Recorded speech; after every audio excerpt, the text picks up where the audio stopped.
कौन सा ज्ञान काम कर रहा है? मिथ्या ज्ञान। जब भी अहित में लगाने वाली जो बुद्धि उत्पन्न होगी वो हमारी मिथ्या ज्ञान से ही होगी, और जब भी हमारी सम्यक क्षेत्र में बुद्धि प्रखर होगी तो हमारी वो सम्यक ज्ञान से ही होगी। इसलिए समीचीन ज्ञान और मिथ्या ज्ञान की परिभाषा में हम यही समझ सकते हैं कि जहाँ पर आपने देखा होगा कि कुणिक राजा और श्रेणिक सम्यक दृष्टि था और कुणिक उसका पुत्र घोर मिथ्या दृष्टि था। तो किस प्रकार की बुद्धि उत्पन्न होती है? उसको मारने के लिए तत्पर हो जाता है, अपने ही पिता को जेल में डाल देता है मिथ्या ज्ञान के कारण से। ये मिथ्या ज्ञान की परिभाषाएं हैं कि हमें जब जब भी अच्छे काम, हित के काम, सम्यक ज्ञान के काम, अपने आत्म कल्याण के कामों में अरुचि पैदा होने लगे और मिथ्या क्रियाओं के प्रति रुचि पैदा होने लगे। हम लोग देखते हैं कि बहुत सारे पर्व आते हैं और बहुत सारे पर्वों में हम लोग, जैसे मान लीजिए गरबा कौन से पर्वों में होता है? पर्युषण पर्व में होता है, या अष्टानी के पर्व में होता है, या 16 कारण पर्व में होता है? तो कौन से पर्व में होता है? नवरात्रि में होता है जी। नवरात्रि में होता है। तो नवरात्रि कौन सा पर्व है ये?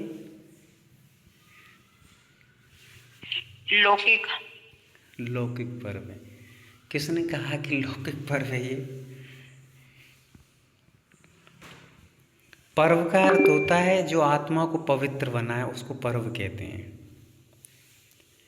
क्या करें? जो आत्मा को पवित्र बनाए उसको पर्व कहते हैं, जो पापों से बचाए उसको पर्व कहते हैं, जिस घटना को सुन करके हमारी आत्मा पुण्य की ओर बढ़ जाए उसको पर्व कहते हैं। अब मौज मस्ती के पर्वों को हम पर्व नहीं कहते हैं। समझ में आ रहा है? ये मौज मस्ती के पर्व हैं। लोग 2-2 महीने पहले से, 3-3 महीने पहले से गरबा की प्रैक्टिस करते हैं, सीखने जाते हैं, यहाँ वहाँ के लोगों से उसको सीखते हैं। समझ में आ रहा है ना आप लोगों को? तो अब आप विचार कीजिए कि ये पर्व हमारे जीवन में पवित्रता ला रहे हैं, या ये पर्व हमारे जीवन में हमारे ज्ञान को कम। 1 मिनट रुकेंगे। हम लोग पर्युषण पर्व जैसे महान पर्वों में भी पार्टियां जैसी मना लेते हैं। रात में अच्छे डांस गाने होने दो, दिन में थोड़ी बहुत एक आध पूजन एक्स्ट्रा कर ली पर्युषण पर्व के नाम से कि चलो भाई पर्व चल रहा है तो पर्युषण पर्व की पूजा और कर लो, 10 लक्षण पूजन, और फिर रात को धमा चौकड़ी चालू हो जाती है ना?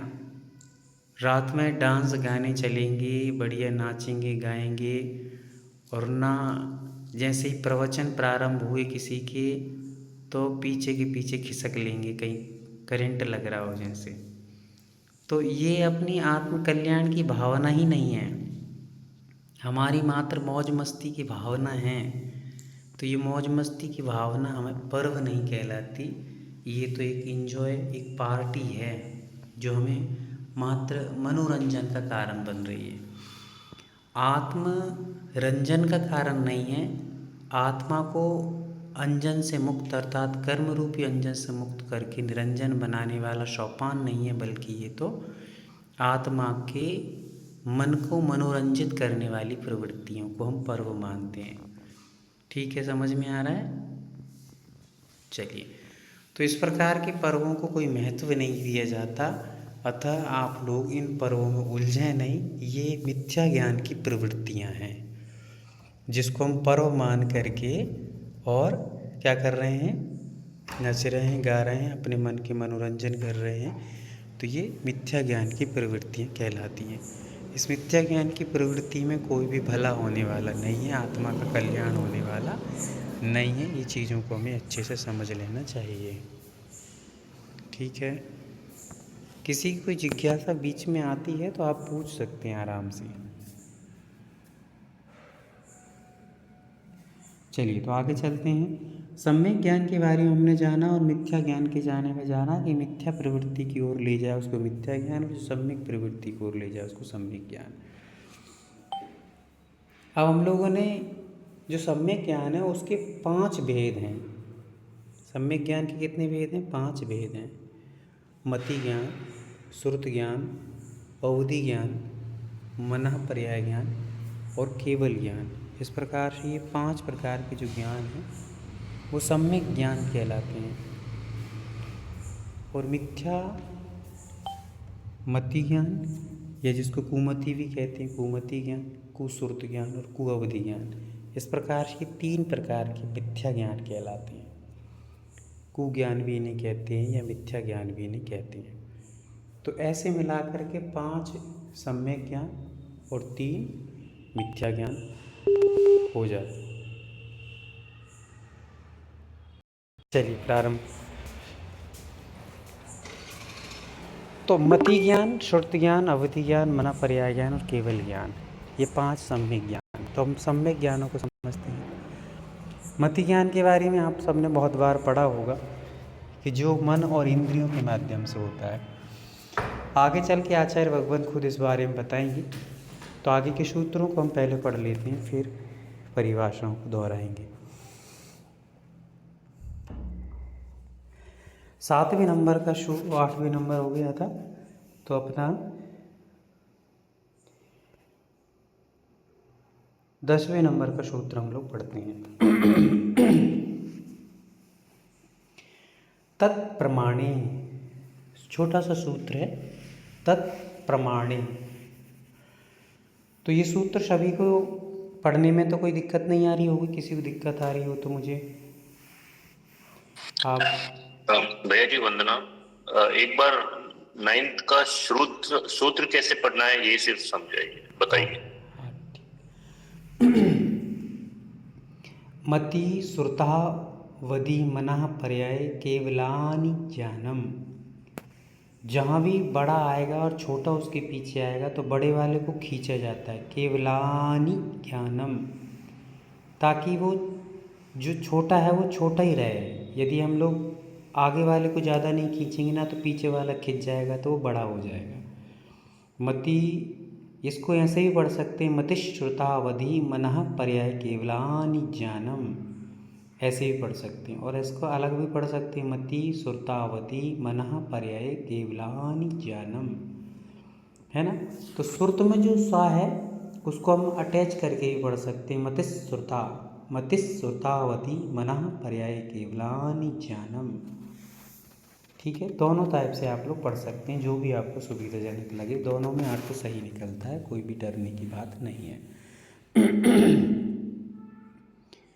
चलिए, तत्प्रमाणे अर्थात जितने भी ये ज्ञान हमने ऊपर पढ़े ये सब प्रमाण ज्ञान है।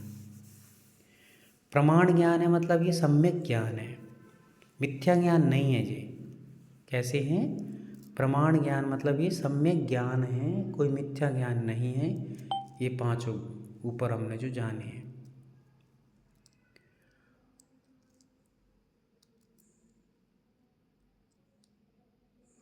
अब वो प्रमाण ज्ञान 2 प्रकार का है। उसको यहाँ पर समझते हैं। आद्य परोक्षम प्रत्यक्ष मन्यत, ये 2 सूत्र एक साथ हम पढ़ सकते हैं। आद्य परोक्षम प्रत्यक्ष मन्यत। किसी को कठिनाई तो नहीं आ रही है सूत्र पढ़ने में? सूत्र एकदम सरल है, कोई ज़्यादा कठिन नहीं है। तत्प्रमाणे आद्य, आधे नहीं पढ़ना है, आद्य। क्या पढ़ना है? आद्य, आद्य परोक्षम प्रत्यक्ष मन्यत। तो यहाँ पर बता रहे हैं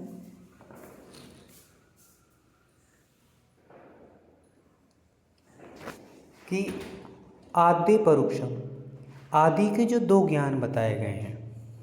आदि के ज्ञान कौन से हैं? तो मति और श्रुत। 5 ज्ञान में से जो आदि के ज्ञान बताए गए हैं वो कैसे हैं? आद्य परोक्षम मतलब कि परोक्ष ज्ञान है।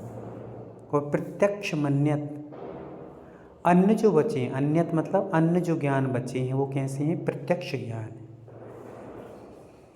अब यहाँ पर कहा है कि आद्य परोक्षम। हम लोगों ने परोक्ष ज्ञान की परिभाषा को समझा था। पहले तो आप लिख लीजिए कि आदि के दो मति और श्रुत कौन से हैं? परोक्ष ज्ञान है। और अवधि ज्ञान, मना पर्याय ज्ञान और केवल ज्ञान, ये प्रत्यक्ष ज्ञान है। ठीक है। समझ में आ रहा है कि नहीं आ रहा है? आदि के आद्य परोक्षम मतलब आदि के दो ज्ञान जो मति और श्रुत ज्ञान है वो परोक्ष ज्ञान है। और अन्यत प्रत्यक्षम मतलब कि जो अन्य ज्ञान बचे हैं, तीन ज्ञान कौन कौन से? अवधि ज्ञान, मना पर्याय ज्ञान और केवल ज्ञान, ये कैसे हैं? तो ये प्रत्यक्ष ज्ञान है। अब प्रत्यक्ष क्या होता है और परोक्ष क्या होता है, इसको हम जानते हैं। पर प्लस अक्षम, परोक्ष जो शब्द लिखा है उसमें से हम पर और अक्ष दो शब्द मिलकर के परोक्ष बना है। कैसे बना है? दो शब्दों को मिलकर के परोक्ष बना है।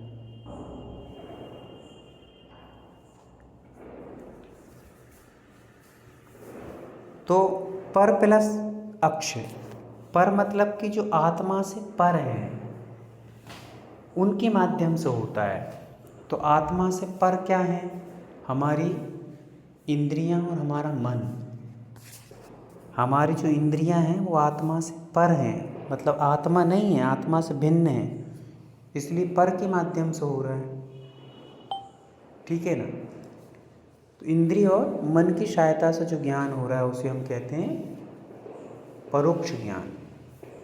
और प्रत्यक्ष, प्रति अक्ष, प्रति मतलब अपना, अक्ष मतलब आत्मा, तो अपनी आत्मा से जो उत्पन्न होता है वो कहलाता है प्रत्यक्ष ज्ञान। ठीक है। प्रत्यक्ष और परोक्ष की परिभाषा समझ में आ गई है ना? परोक्ष मतलब पर प्लस अक्ष, जो आत्मा से पर हैं, ऐसे इंद्रिय और मन से जो होता है उसे परोक्ष कहते हैं। और प्रति अक्ष, प्रति मतलब अपना, अक्ष मतलब आत्मा, तो अपनी आत्मा से जो उत्पन्न होते हैं वो अवधि ज्ञान, मना पर्याय ज्ञान और केवल ज्ञान, ये प्रत्यक्ष ज्ञान कहलाते हैं।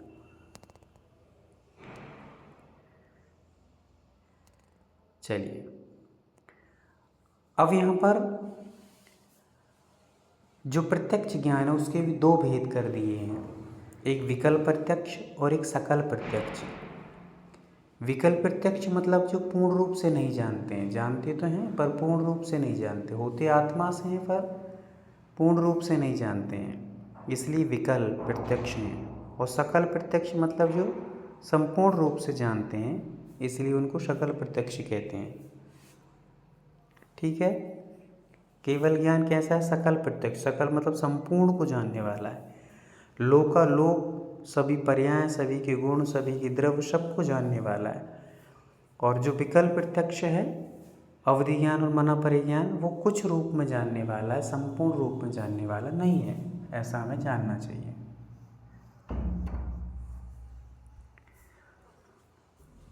आपके चेहरों को देख करके ऐसा लग रहा है कि बड़े उदास, बहुत पीड़ा और बहुत परेशानी और बहुत बेचैनी और बहुत ठंडी पड़ रही हो, तो इसलिए थोड़ी सी इतने गंभीर रह कर के पड़ोगे तो बीमारियां बहुत ज़ोर से अटैक कर जाएंगी। थोड़ी सी हंसते मुस्कुराते रहेंगे तो भगवान की कृपाएं निरंतर हंसती मुस्कुराती हुई प्राप्त हो जाएंगी, और घबराती हुई सुनेंगे समझेंगे तो भगवान की कृपाएं हट जाएंगी। चलिए, किसी कोई जिज्ञासा हो, कुसुम दीदी पूछिए, क्या पूछना है आपको? जैसे केवल ज्ञान की जो परिभाषा आती है वह समस्त पर्यायों को या फिर अनंत पर्यायों को जानता है, क्या कहेंगे अपन इसमें? बहुत सुंदर। अनंत पर्याय और समस्त पर्याय में कोई अंतर नहीं है। अनंत जिसका कोई अंत नहीं है, और समस्त भी वही कहलाता है कि जहाँ तक जितनी भी पर्याय हैं वो सब पर्याय को जानता है। तो कितनी पर्याय हैं? तो अनंत हो सकती हैं, तो जितनी हो सकती हैं उन सबको जान सकते हैं। ठीक है ना? समस्त में सभी चीज़ समाहित हो गई हैं और अनंत में भी जिसका अंत ही नहीं है, तो दोनों चीज़ें एक ही हैं, ऐसा हमें मान लेना चाहिए। फिर हम यदि ये कहें कि जीव कितने हैं, संख्यात हैं, ठीक है, जीव कितने हैं, संख्यात हैं, किंतु कौन से जीव संख्यात हैं? मनुष्य जीव, मनुष्य संख्यात हैं और नारकी देव असंख्यात हैं, त्रियंच अनंत हैं। इसलिए जब अनंत जीव हैं तो अनंत पर्याय होंगी, और अनंत पर्याय होंगी तो भगवान अनंत को ही जान लेंगे, ठीक है। अनंत काय, हमने सुना है ना, वनस्पति के दो भेदों में से एक अनंत काय होती हैं। साधारण वनस्पति को अनंत काय भी बोलते हैं। तो वो अनंत काय हैं तो अनंत को जानेंगे भगवान, क्योंकि भगवान से कोई भी वस्तु छुपी नहीं है, अनंत है तो अनंत को ही जानेंगे। तो अनंत को जान लिया मतलब सबको जान लिया। चलिए स्मिता दीदी पूछिए। भैया जी सॉरी मेरे को बोलना है। हाँ बोलिए बोलिए। भैया जी, असंख्यात और अनंत में क्या अंतर है? असंख्यात और अनंत में क्या अंतर है? असंख्यात वे हैं जिनकी संख्या नहीं है, पर केवल ही भगवान उसकी संख्या को बता सकते हैं, मतलब वो जानते हैं, उस क्रम को जान लेते हैं। हमारी दृष्टि से, संसारी जीवों के दृष्टिकोण से उसकी गणना नहीं की जा सकती है, गणना से बाहर निकल जाती है जो संख्या, उसको हम कहते हैं असंख्यात। हमारी गणना से, किसकी गणना से? अपन सामान्य जीवों की गणना से जो गणना बाहर निकल जाती है, उसकी कोई गणना ही नहीं की जा सकती है, उसको हम कह देते हैं असंख्यात। किंतु जिसके लिए अनंत ही नहीं है, गणना तो छोड़ो, अनंत अंत ही नहीं है, तो उसको कहते हैं अनंत। और फिर अनंत के भी परित्यानंत ऐसे भेद हैं। तो भेद बहुत सारे हैं, अभी तो अपन को इस विषय को सामान्य से लेकर के समझना है। बस इतना समझिए कि जिसकी गणना हम क्षुद्र जीव नहीं कर सकते हैं उसको हम लोग असंख्यात कह देते हैं, और जिसकी कोई अंत नहीं उसको अनंत कह देते हैं। पुनीता दीदी। वैसे में क्वेश्चन था। चलिए बहुत अच्छा। संगीता दीदी। भैया जी, मनुष्य की संख्या तो देवनार की और त्रियंच की कितनी बताई आपने? त्रियंच की अनंत, देवनार की? देवनार की असंख्यात। चलिए संतोष गोयल जी।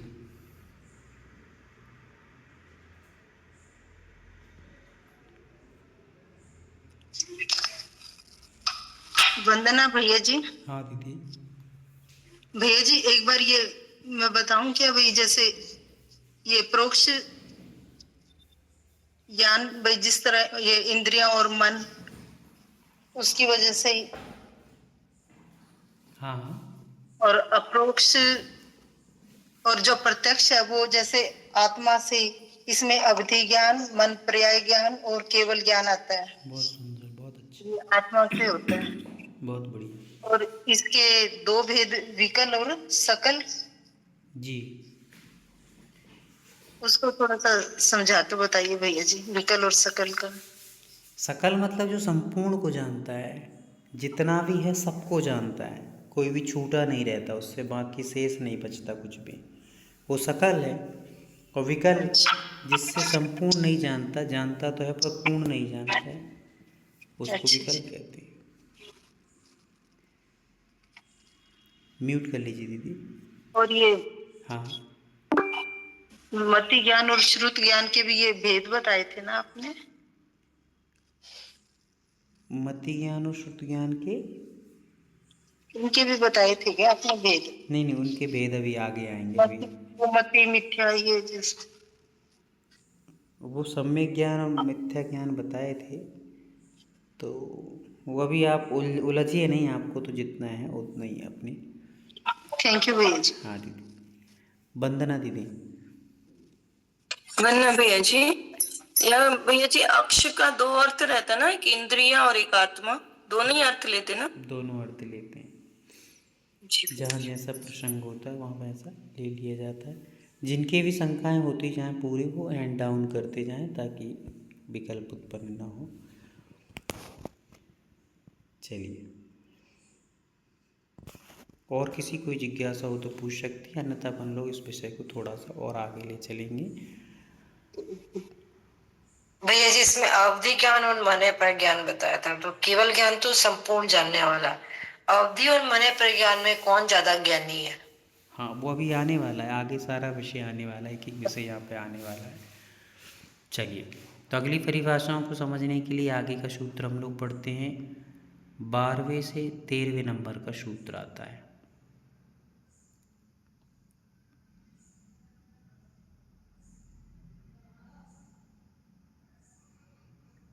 तेरहवें नंबर के सूत्र में हम लोग समझते हैं कि मति ज्ञान के भेद कैसे होते हैं। ठीक है, चलिए 13वें नंबर के सूत्र के लिए सभी लोग तैयार हो जाएंगे। मति स्मृति संज्ञा चिंता विनिबोध इत नर्थांतरम। समझ में आ रहा है? मति ही क्यों, मति नहीं बोलेंगे, मति ही, क्योंकि उसमें विसर्ग है।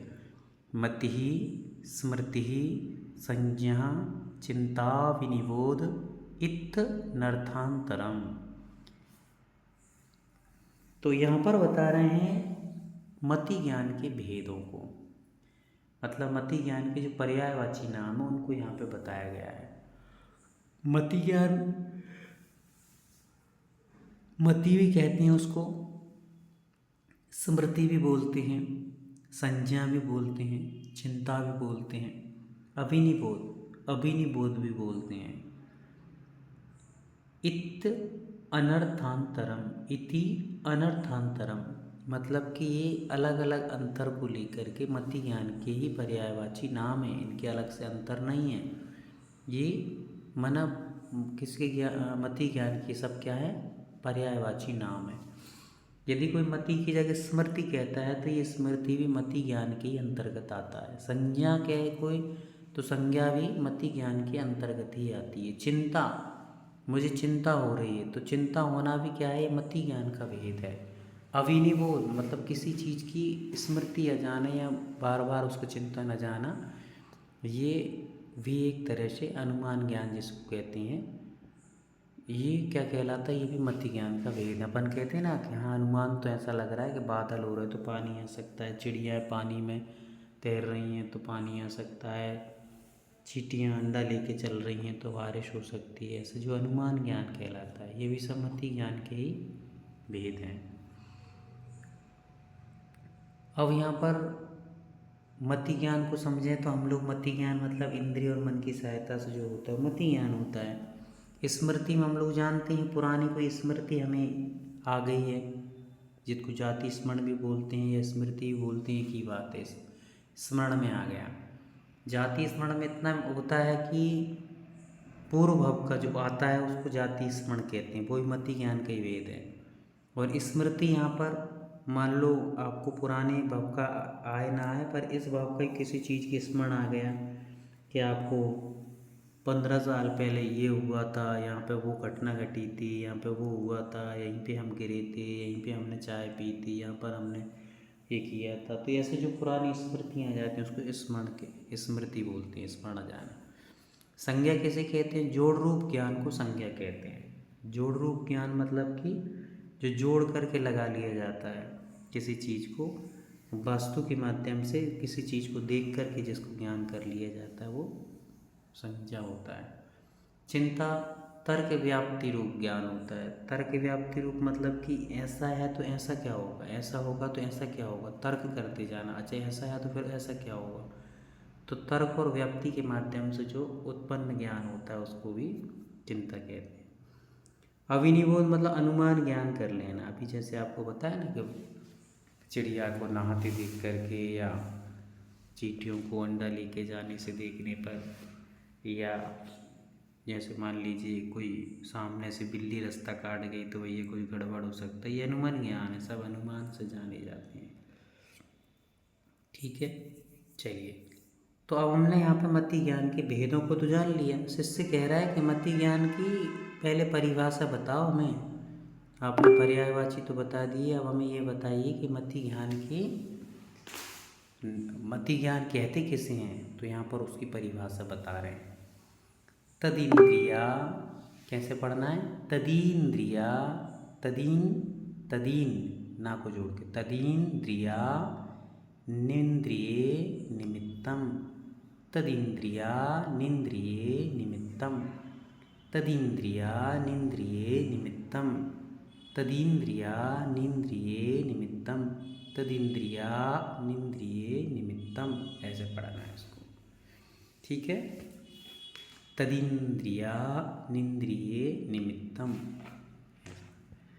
तो वह जो ज्ञान है, तद मतलब कि वह मतलब कि मति ज्ञान, इंद्रिय और अनिंद्रिय, इसमें से क्या निकलेगा, इंद्रिय और अनिंद्रिय। इंद्रिय का अर्थ हो गया 5 इंद्रिय और अनिंद्रिय का अर्थ हो गया मन। तो जो इंद्रिय और अनिंद्रिय मतलब मन के निमित्त से उत्पन्न होता है उसको क्या कहते हैं, मति ज्ञान कहते हैं। आ गई परिभाषा। जिस परिभाषा को हम लोग पढ़ते आए अभी वही यहाँ पे बताई जा रही है कि तद मतलब वह ज्ञान, कौन सा ज्ञान, मति ज्ञान, जिसका ऊपर वर्णन कर रहे हैं अपन लोग कि मति स्मृति, ये सब इस मति ज्ञान का वर्णन चल रहा है। तो वह मति ज्ञान इंद्रिय और अनिंद्रिय मतलब मन निमित्तम, उसके निमित्त से होता है, मन के और इंद्रिय के निमित्त से उत्पन्न होता है। ठीक है, चलिए। तो मन को अनिंद्रिय बोलते हैं, नो इंद्रिय बोलते हैं और किंचन इंद्रिय भी बोलते हैं, जानना चाहिए। और इंद्रिय किसे कहते हैं, तो संसारी जीव की पहचान चिन्ह को इंद्रिय कहते हैं। ठीक है, ये यहाँ पर समझ लेना। किसी को कोई डाउट हो तो हाँ प्रशांत भैया पूछिए। हाँ भैया जी, ये पूछना था कि संज्ञा जो जोड़ रूप से जो ज्ञान होता है उसको एग्जाम्पल के रूप में कैसे समझा जाए। जैसे आपने बताया कि चिंता मतलब चिंतन करना या फिर उससे तर्क से समझ लेना, लेकिन जोड़ संज्ञा से उसको थोड़ा एग्जाम्पल कुछ हो सकता है। जोड़ करके ऐसा है कि मान के चलिए कि लकड़ी कटी डली है ना, तो हमने उस लकड़ी कटी देख करके जान लिया कि यहाँ आसपास कोई होगा। ये जोड़ ज्ञान कहलाता है। आसपास कोई होगा, यहाँ पर गायें चर रही हैं, मतलब गायें यहाँ पर भोजन कर रही हैं, तो उससे लगा लिया कि यहाँ पर कोई चरवाहक बैठा होगा, आसपास कहीं होगा, है ना। पानी की आवाज़ आ रही तो आसपास कहीं ना कहीं झरना या नदी होंगी। घंटी की आवाज़ सुनाई दे रही है तो यहाँ आसपास कहीं मंदिर होंगे। ऐसे जोड़ ज्ञान कहलाता है। अपन कहते हैं ना जुगाड़ू भारत, तो वो जुगाड़ू ही ऐसे ही जुगाड़ों से जान लेना कि जोड़ करके लगा लेना, कैसे ये समझ, ये एक चीज़ को देखकर दूसरे का कर लेना, जोड़ ज्ञान है। ठीक है, आगे चलें। जिनका शंका होती जाए पूर्ण वो हैंड डाउन करते जाएं। सुमन दीदी, क्या नाम, सुमन नहीं, क्या नाम है इनका, रश्मि दीदी पूछिए।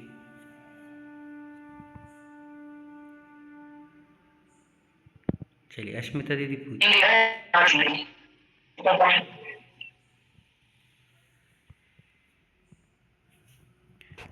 आप पूछिए, एक आध कोई तो पूछ लीजिए। जी वंदना भैया जी, मेरा जो डाउट था वो दर्शन के बारे में था। एक्चुअली कल से पूछना चाह रही थी, जैसे अभी पढ़ रहे निसर्गज अभिगमज जैसे, तो चिंतन कर रहे थे ऐसे कि जैसे नाग नागिन जलते वक्त उन्हें पार्श्व कुमार जी ने नमोकार मंत्र का सार सुनाया है ना, उसकी महिमा बताई या फिर जो भी है, तो वो उनके पास कौन सा सम्यक दर्शन था कि वो जीव स्वर्ग को प्राप्त हो गए और अभी शासन देवी देवता बने हैं। और ऐसे सुना भी है कि उनका भी मोक्ष निकट होता है, जो भी शासन देवी देवता होते हैं उनका मोक्ष निकट होता है। तो उनके पास कौन सा सम्यक दर्शन होता है? देखिए, भगवान ने जब मंत्र पढ़ा और उस पर उनको श्रद्धान हो गया, ये श्रद्धान होने से आज्ञा सम्यक दर्शन हो गया, ठीक है। अब वहाँ पर हम लोग सूत्र सम्यक दर्शन भी कह सकते हैं। जरूरी नहीं एक चीज़ में कई सम्यक दर्शन घटित हो जाते हैं। संक्षिप्त सम्यक दर्शन भी कह सकते हैं कि संक्षिप्त में उन्होंने समझा हो गया। सम्यक दर्शन हो गए, उससे वो क्या बन गए हैं। पर आपने ये कैसे कह दिया कि वे सम्यक दर्शन ही थे, सम्यक दर्शन हो गया उनको, ये किसने कह दिया। क्योंकि आपको दिमाग ये लगाना है हमें, यदि सम्यक्त होता तो वे भवनात्रक में जन्म कैसे ले लेते। जन्म तो उन्होंने भवनात्रक में लिया है ना। वैमानिक देव बने हैं तो भवनवासी देव बने हैं तो भवनवासी तो वैमान इसमें ही आते हैं ना, भवनात्रक में। ज्योतिषी ज्योतिषी बेंतर और भवनवासी ये सब भवनात्रक कहलाते हैं। और भवनात्रक में कोई भी सम्यक दृष्टि नहीं जाता। उन्होंने मात्र उन शब्दों को ध्यान से सुना, भावना भाई तो भावना अच्छी होने के कारण से देव पर्याय मिली, ये एग्जैक्टली ठीक है। पर सम्यक दृष्टि हो जाती तो वो सीधी भवनात्रक में नहीं जाकर के वैमानिक देवों में जन्म लेते, इसलिए सम्यक दृष्टि नहीं थे। बाद में भी सम्यक दर्शन वहाँ प्राप्त कर लें भगवान के समूषण को देख करके या किसी प्रकार से, वो अलग विषय है। पर वे सम्यक दृष्टि नहीं थे, इसमें कोई दो मत नहीं है। क्योंकि सीधा सा एक फंडा है, सीधा सा सिद्धांत है, सम्यक दृष्टि भवनात्रक में जन्म नहीं लेता। हो गया। और दूसरी बात, जो शासन देवी देवता बनते हैं वे मोक्षगामी होते ही हैं, ऐसे कोई गारंटी नहीं है। होंगे कभी भविष्य में, हम लोग भक्त हैं, वे भी भक्त हैं, तो जैसे अपन लोग कभी मोक्षगामी होंगे वैसे वो भी होंगे, पर अभी होंगे कुछ दिनों में ही, ऐसा कोई गारंटी नहीं है। हाँ, महापुरुष जो होते हैं, सलाका पुरुष, उनकी कुछ भव ज़्यादा भव नहीं रहते, कुछ ही भव रहते हैं, उसमें वो जल्दी से मोक्ष चले जाते। बाकी जो महापुरुष होते हैं जैसे तीर्थंकर के माता पिता आदि, वे कितने ही भव लगा सकते हैं, उनको मोक्ष हो सकता है। मोक्षगामी हो चुके हैं कि कन्फर्म हो चुका, पर कब होंगे इसकी कोई गारंटी फिक्स अभी नहीं हुई है। चलिए कुसुम दीदी, 13वें नंबर के सूत्र में जो संज्ञा शब्द आया है उसके बाद विसर्ग है क्या? किसी पुस्तक में हो सकता है, इसमें तो नहीं है। मतलब होना चाहिए या नहीं, क्या सही रहेगा? एक मिनट में देख के देखता।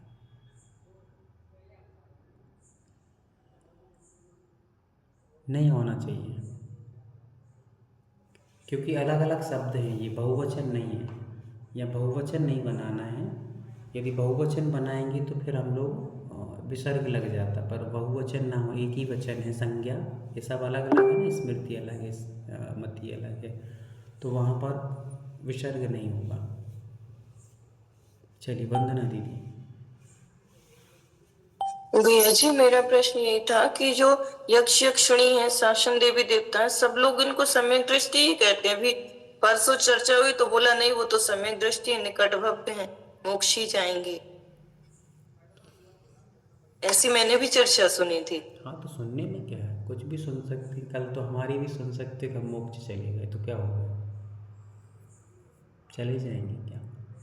जब पंचम काल में जाते ही नहीं है तो कैसे चले जाएंगे? सुनने में। भैया जी, फिर जो पूजते हैं इन्हें, तो फिर मिथ्या दृष्टि की पूजन नहीं कहलाए। अब वो खुद अपने, देखो यही तो है ना कि जो जितना स्वाध्याय करेगा, जितना उसका चिंतन कर लेगा। कई लोग सुनकर के श्रद्धान करते हैं और कई लोग पढ़ कर के श्रद्धान करते हैं, इसलिए सुनने के साथ पढ़ना भी जरूरी है। किसी की हर बात को स्वीकार कर लेना जरूरी नहीं है। सिद्धांत को सर्वोपरि माना जाता है, वर्तमान युग को सर्वोपरि नहीं माना जाता है। वर्तमान युग की घटना में कुछ भी घटित हो सकता है, कुछ भी आगे पीछे मिला जुला करके कहा जा सकता है। घटनाएं कभी भी बदल सकती हैं, बदल करके बोली जा सकती हैं, आगे पीछे अतिशयोक्ति कथन करके कही जा सकती हैं। घटनाएं हमेशा अतिशयोक्ति कथन करके ही कही जाती हैं अधिकतर, पर सिद्धांत में कोई भी एक शब्द भी यहाँ से वहाँ नहीं होता है। तो सिद्धांत ये सीधा सा है कि भावनात्रक में जन्म जो लेगा वो मिथ्यात्व के साथ ही लेगा। सम्यक दृष्टि कभी भी भावनात्रक में जन्म नहीं लेता है। तो सीधा सा हो गया कि वो मिथ्यात्व के साथ ही जन्मे हैं। इसमें कोई भी मतलब कहना चाहिए भगवान भी इसको सिद्धांत को बदल नहीं सकते है। तो है ये अकाट्य है, सिद्धांत अकाट्य रहता है। ठीक है। हाँ, वहाँ जाकर के सम्यक दर्शन कदाचित प्राप्त कर लें तो भी ये कहा जाता है कि वहाँ मात्र सम्यक दर्शन भी श्रेष्ठ सम्यक दर्शन नहीं होता है, एक सामान्य सम्यक दर्शन होता है। श्रेष्ठ मनुष्य के पास ही होता है। एकमात्र छायक सम्यक दर्शन श्रेष्ठ माना गया है वहाँ पर। बाकी उपसम छय उपसम सामान्य सम्यक दर्शन है। अवधि ज्ञान भी वहाँ पर जो होता है वो देश प्रत्यय अवधि ज्ञान होता है, भव प्रत्यय नहीं होता है। भव प्रत्यय होता है, देशावधि नहीं होता है। तो देशावधि श्रेष्ठ माना जाता है जो छय उपसम रूप से कर्मों के छय से कर्म के उपसम से प्राप्त होता है। तो इसलिए कोई विशेषता नहीं है उनके सम्यक दर्शन में भी। सम्यक दर्शन हो भी गया तो विशेष कुछ ऐसा नहीं है कि जिसके कारण से उनकी पूजा अर्चा कर सकें। यदि अपन उनकी पूजा, वो खुद सम्यक दृष्टियों की पूजा करते, मतलब कि मनुष्य यदि कोई सम्यक दृष्टि है तो उसके पास चारित्र है थोड़ा भी, तो वे देवी देवता उस चारित्रवान मनुष्य की पूजा करते कि नहीं करते हैं? क्यों करते हैं? क्योंकि देव एक क्षण के लिए भी चारित्र ग्रहण नहीं कर सकते, एक क्षण के लिए भी सोच भी नहीं सकते हैं। तो ऐसी पर्याय उनको प्राप्त हुई है, वो पूज्य कैसे हो सकती है? पूज्यता चारित्र से आती है, सम्यक दर्शन से नहीं आती है। सम्यक दर्शन से पूज्यता नहीं आती है, चारित्र से पूज्यता आती है। पर सम्यक दर्शन के साथ जो चारित्र होता है उससे पूज्यता आती है। वहाँ पर सम्यक दर्शन है पर चारित्र नहीं है, इसलिए चरण पूज्य कब बनेंगे? मान लीजिए हम सम्यक दृष्टि हैं, हमारी पूजा नहीं होगी, है ना, कि हम कल से प्रतिमा बनवा दें कि चुल्लक जी अलग जी इनकी प्रतिमा बन गई है तो पूजा पाठ करें। नहीं, चारित्र की पूजा होती है, सम्यक दृष्टि की पूजा नहीं होती। सम्यक दृष्टि की सम्माननीय होता है, सम्मान किया जाता है। सम्मान मतलब हाथ जोड़ लिया, वंदना कर लिए, ठीक है, पर्याप्त, इतना जय जिनेंद्र आपस में भाईचारा। पर उसकी पूजा ही करने लगे अष्टद्रव्य लेकर के, तो नहीं, ये सब नहीं है। ठीक है, चलिए। भैया जी एक और चीज पूछनी थी। हाँ पूछिए। ये जैसे देवी देवता जो ऊपर जाके उनको जो सम्यक होता है वो किस कारण से होता है? क्या देख के होता है? जो शायक भी होगा तो। हाँ, वो सब अभी आने वाला है, आगे आगे बहुत सारी चीज़ें आने वाली, सारी शंकाओं के समाधान अनायास खुलते चले जाएंगे। फिर भी मैं बता देता हूँ आपको कि वहाँ पर देव रिद्धि दर्शन से हो जाता है सम्यक। स्वर्गों का बता रहा हूँ मैं आपको, देव रिद्धि दर्शन से। देव रिद्धि दर्शन का अर्थ क्या होता है कि सम्यक दृष्टि देव जो रहते हैं उनको बहुत सारी वैभव विभूति एक्स्ट्रा मिलती है, एक से एक सुंदर सुंदर वस्तुएं प्राप्त होती हैं। मिथ्या दृष्टियों को बहुत कम वस्तुएं प्राप्त होती हैं, तो वे मिथ्या दृष्टि सम्यक दृष्टि के वैभव को देख कर के अंदर से विचार करते हैं, अवधि ज्ञान लगाते हैं और जान लेते हैं कि इन्होंने सच्चे देव शास्त्र गुरु की आराधना उपासना की थी, उसके फल से इनको इतना वैभव हमसे ज़्यादा मिला है। तो हमें भी भगवान की सच्ची आराधना करना चाहिए ताकि हम भी इस श्रेष्ठ पद को प्राप्त हो सकें। तो वो सम्यक दर्शन प्राप्त कर लेते हैं। ठीक है, जातीय स्मरण से भी हो जाता है कि पूर्व में मैंने सच्चे देव शास्त्र गुरु की बात को नहीं माना, इसलिए आज मुझे ऐसा होना पड़ रहा है, तो जातीय स्मरण हो जाता है, उससे भी हो जाता है। फिर पंचकल्याणक आदि में भगवान की महिमा को सुन के भी हो जाता है, वो देखो कैसी महिमा, भगवान सच्चे देव शास्त्र गुरु क्या महिमा है, उस जिनेंद्र भगवान की महिमा को देख के भी हो जाता है और उपदेश सुनने से भी हो जाता है। उपदेश से मतलब जैसे सौधर्मेंद्र उपदेश देता है धर्म का, सच्चे धर्म का, तो जो मिथ्या दृष्टि देवी देवता होते हैं उनको सम्यक की बोध हो जाता है और फिर उस उपदेश से सम्यक दर्शन ग्रहण कर लेते हैं। ठीक है, चलिए, बहुत सारे अटेंडेंस हो गए क्या, पूछते जाइए। हाँ, रंजना दीदी पूछिए। वंदनामी भैया जी व्याप्ति का अर्थ क्या है जी? चिंता में व्याप्ति। चिंता व्याप्ति कहाँ लिखा है? चिंता व्याप्ति का अर्थ होता है प्राप्ति। व्याप्ति मतलब प्राप्ति, और उसके बारे पर कल डिटेल में समझेंगे। और किसी क्वेश्चन हो? टाइम अपना हो रहा है। आज हैंड रेस मुझे दिखाई नहीं दे रहा है। रतन दीदी पूछिए।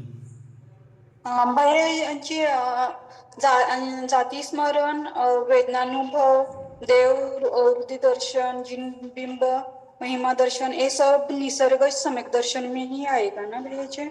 अधिगम सम्यक दर्शन में आएगा सब। मैंने पढ़ा था तो उसमें बताया था कि धर्मोपदेश ही एक ही ऐसा साधन है जिससे अधिगमश हो सकता है, बाकी के सब निसर्ग सम्यक दर्शन में आते हैं, ऐसा था। इसलिए समता सागर महाराज की तत्वार्थ सूत्र की पुस्तक है ना, उसमें कोई उदाहरण दिया है? किसी ग्रंथ का एग्जाम्पल दिया है क्या?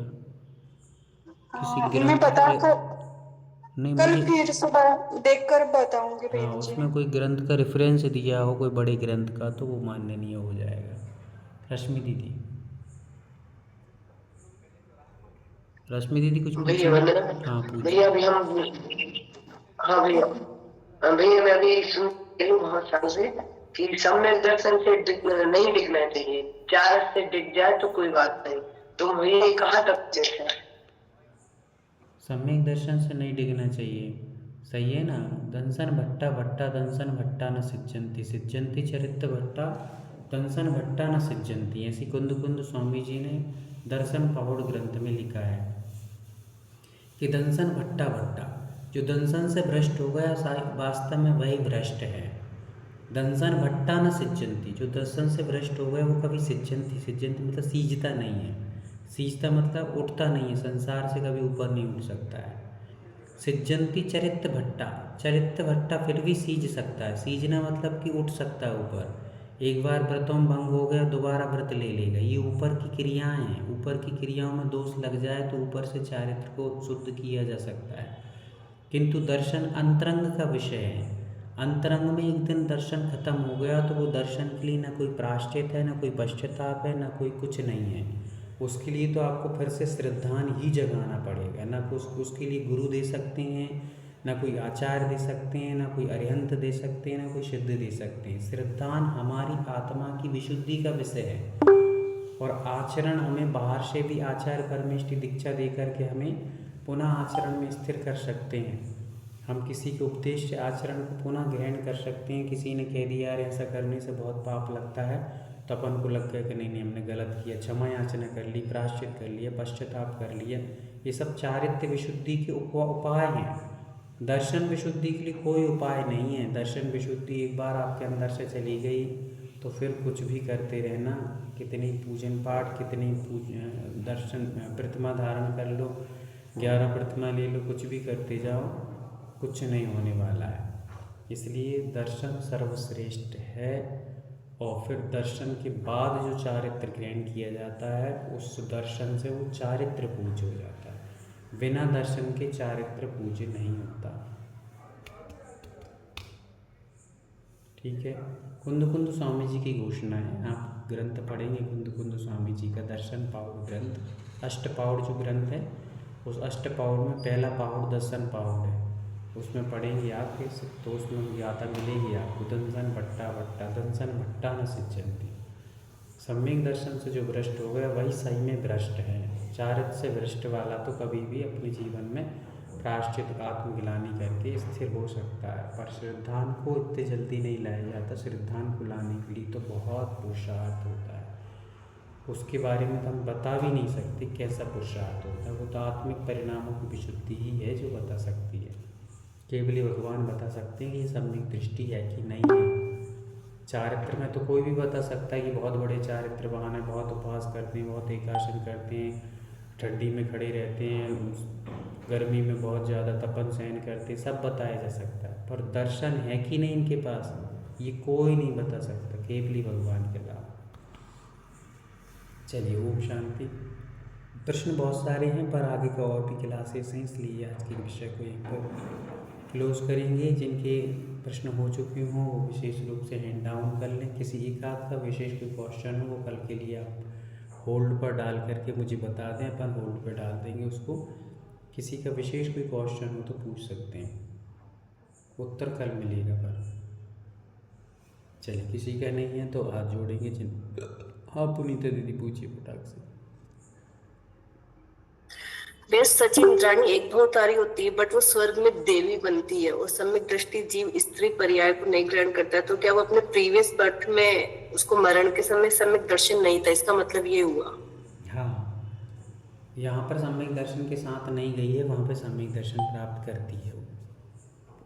मतलब मरण के समय सम्यक दर्शन नहीं था, वैसे तो उन्होंने हो सकता सम्यक दर्शन कभी ग्रहण किया हो अपने प्रीवियस बर्थ में। पहले कभी किया हो कोई दिक्कत नहीं है, और पहले बहुत अच्छे से किया होगा, चारित्र का पालन किया होगा, खूब सारा उपवास व्रत नियम संयम धर्म कर्म बहुत कुछ किया होगा, कर्मों की निर्जरा की होगी। फिर कदाचित किसी कारण से मायाचारी का परिणाम आ गया होगा मरते समय, तो वो आयु का इस प्रकार से चेंज हो गई वो। और ऐसे ही सेम अनंगसरा की जो स्टोरी सुनाई थी, तो जैसे वो 3-4 हजार का उसका जितना भी वर्ष रहा था, तो उसमें ना उसको कभी सम्यक दर्शन हुआ होगा बट वो छूट गया होगा। जब वो अजगर के मुंह में थी तब उसके समय उसके पास सम्यक दर्शन नहीं था। बिल्कुल ठीक है, सही। चलिए, जा वाणी के ज्ञान से सूझे लोग अलग शो वाणी मस्तक नमो शबा देत हूँ तो नौ बार नमोकार मंत्र का स्मरण करेंगे। सभी दीदियों को वंदना, हमारे सभी श्रावक गणों को जय जय।